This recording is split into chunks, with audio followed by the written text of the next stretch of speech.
I think my writing comes out of anger and optimism.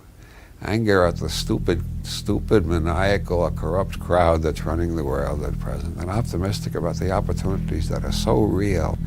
Modern science and technology create a real possibility of what used to be called utopia. Any utopian fantasy anybody ever imagined, we are on the edge of achieving it if we use our energy and our technology intelligently.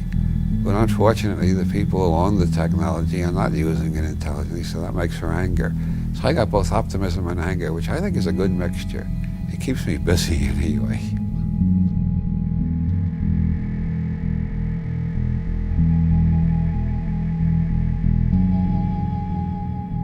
Whatever. I've done a series of vlogs whenever I'm in a situation that I feel like I need to share something. I think now everybody's kind of like in isolation, and I'm talking to a very select, small circle, and there's people that I want to talk to, but I can't, or if I do, it's brief, and it's not the kind of conversation you can have like a very deep, thorough kind of like idea dump that I would normally do with my close friends, where we're talking about bullshit, we're talking about all these things. And me and my family are now moving, and we're moving to a different apartment. And it was a close call. We were about to move out of the city, which I didn't want.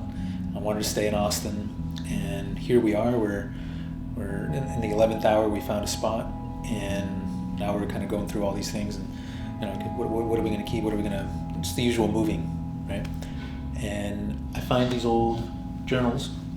So I, first of all, have a journal, and I try to write in it as frequently as I can.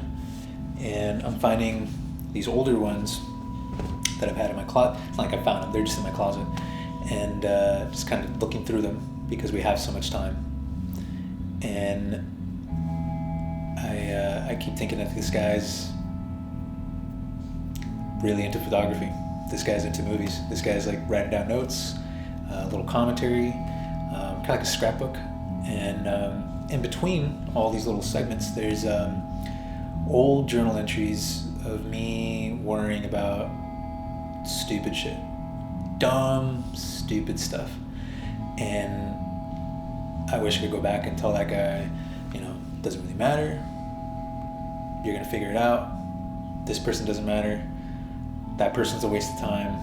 This person you shouldn't ignore, and you should probably spend more time, or you should appreciate what this guy's doing for you.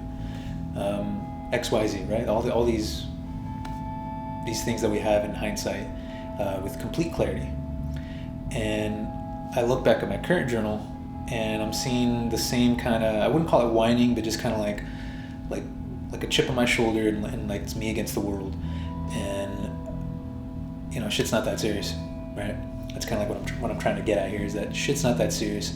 And more often than not, these conversations, I guess, that we're having with ourselves when we document old ideas or old photos, old vlogs, when you kind of remember where you were at and what problems you kind of had, more often than not, you would trade whatever you have right now for the problems you had back then. And that's my situation. I'm looking at the stuff I was crying about back then, and I'm like, oh man, that guy's a fucking bitch. I would kill that. I would kill that today. And I'm sure 5 years from now I'll be saying the same thing to whatever I'm complaining about.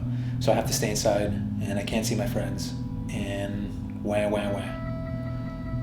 We have solitude and too much time. We don't know how to be alone with ourselves, is what I think a lot of us are learning. I thought I was good at that. I thought I was, good at being in a good meditative space, and maybe I was at one point, and I got away from it. And I was lost, and I'm in the process of trying to find that kind of space again.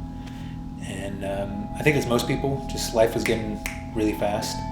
And I know for me, it was getting a little hectic, and I was trying to do too much at once, like trying to do creative stuff on the side while I'm trying to just barely make rent at work. And I don't know.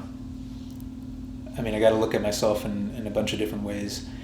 And this pause, I think, was necessary, and I appreciate it.